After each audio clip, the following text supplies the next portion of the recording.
everybody, this is Rose of Sharon, and I'm back again with another book review.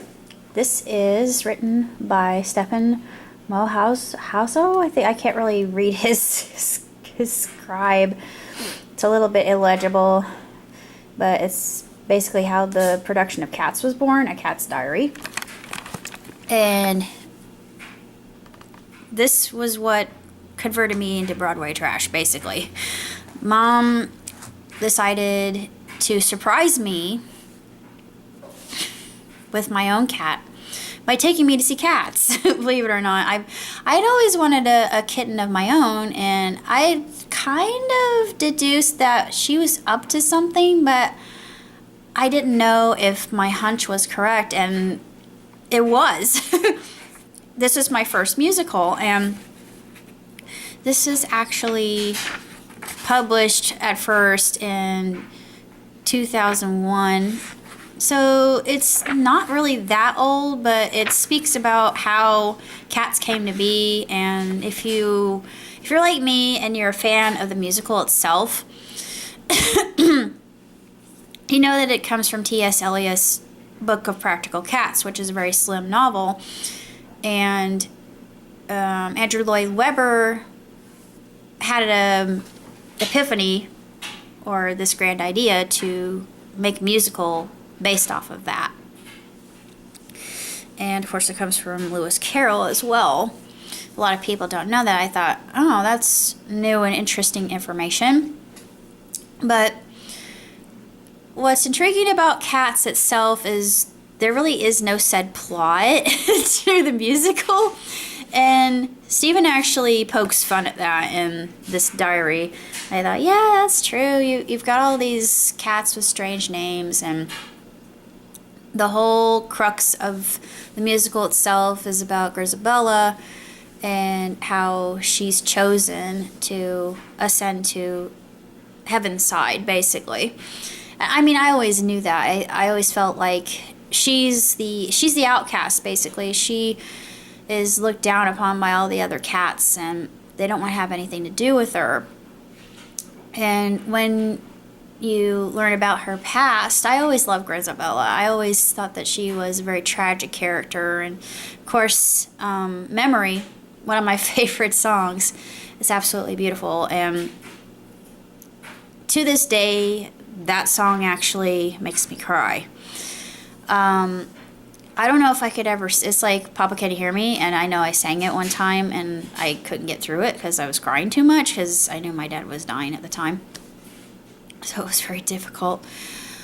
I feel like Memory itself would also be a very challenging song for me to sing due to the nature of it. And those of us who are in the audience and are more astute, we know what's happening with Grisabella, and it's bittersweet and it's poignant, and I think that's what makes it the showstopper that it is. Of course, there are a lot of over-the-top scenes which distinguish it from other musicals, and a lot of people like to question Andrew Lloyd Webber's decision, given the fact that he did Joseph the Technicolor Dreamcoat, which I also love, and Phantom of the Opera, and Evita, and just these really big musicals. I don't know if he did Aida or not. I think he did Aida. I can't remember because I've never seen it. But I've seen Phantom of the Opera, Les Miserables, Lion King, Spamalot, 40th National, so I don't know why I keep on saying National Spelling Bee, which is off-Broadway. I saw a production that was put on by Young Playwrights. I forget what the name of it was called, but it was actually quite good for off-Broadway and unprofessional. I really enjoyed it. It was more about city life in New York, and basically it's a slice of life about neighbors and sex and sexuality and finding oneself and expressing oneself and coming to a semblance of existentialism through it. And Plus, it also makes fun of hipsters, and I thought it was really funny because I too am a hipster. So I thought, yeah, this is accurate, but I don't dress like that. And I had to giggle because there's a certain pretension with hipsters as well as hubris, but not all of us are like that. So please don't take that cliche into account. It's entirely untrue.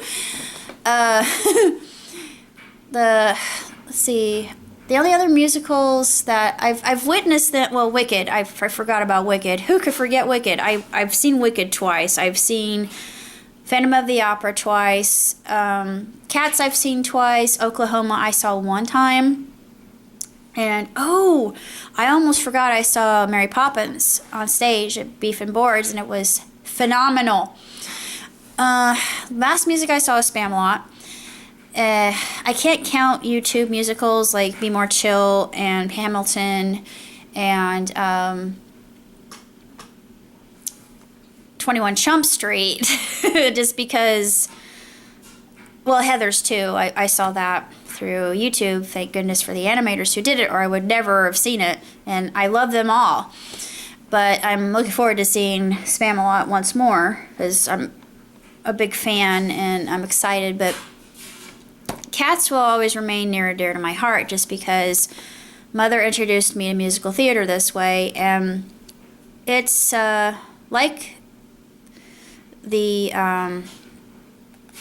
journalists, actually. There were a few not journal articles, but newspaper articles describing Cats in and of itself and how it lends itself to a fantastical transformation of the theater itself, and it can only lend itself to theater just because it's focusing more on the realm of cats themselves and how they live their lives, the mundane, the more than extravagant or extraordinary circumstances that cats face.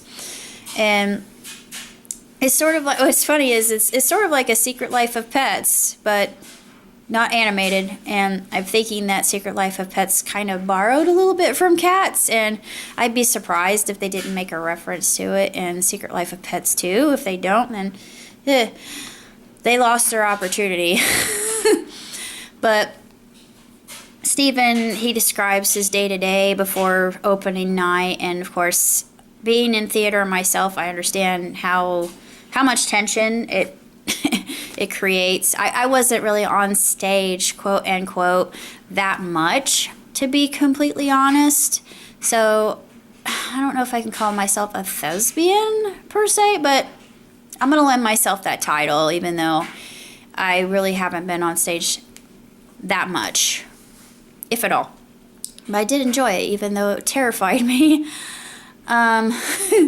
It was fantastic. It was just an experience that is unlike any other. I can't really say that much about the book, even though it's very revealing. It's tongue-in-cheek. It's very enjoyable, and it's rather fascinating to see just what the actors and actresses had to go through and what Andrew Lloyd Webber came up with after reading T.S. Eliot's Book of Practical Cats. And honestly, according to the articles, it really doesn't have a terrible lot to do with it because it just takes upon a whole world of its own. It lends itself to more of a fantasy than what our pets really do while we're away, or how these particular cats are alley cats, and it's very interesting. It's very tooth and claw, but pardon the pun, but it's one of my favorite musicals and always will remain, and the songs are tremendous, the costumes are outstanding, the makeup is fantastic. It's a magnificent musical. You get to see a lot of things that you normally wouldn't see in other musicals, like ballet moves and kind of mock opera, especially with Rum Tum Tugger. That part was always my favorite because he would come out into the audience and lap dance with people. I thought, ooh, boy, you sure you can do that without getting in trouble for harassment? Yeah. this is a little risque. And I mean, even as a kid, I knew that, but it cracked me up because I thought, yeah, I don't mind that. Of course, I wasn't down in front of the stage. I witnessed it as kind of a voyeur. That doesn't sound right, but anyway, it's still a sensational book, and I highly recommend it for people who are drunken with the theater and the life they're in. And it's a good perspective, really intriguing perspective, I think. It is a very short book, and the articles are rather well written. And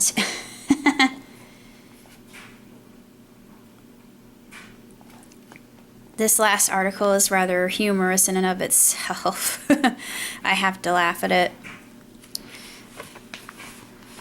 But that's basically all I have to say about this particular book, A Cat's Diary. Until next time, live long and prosper. Ciao, Tootsie.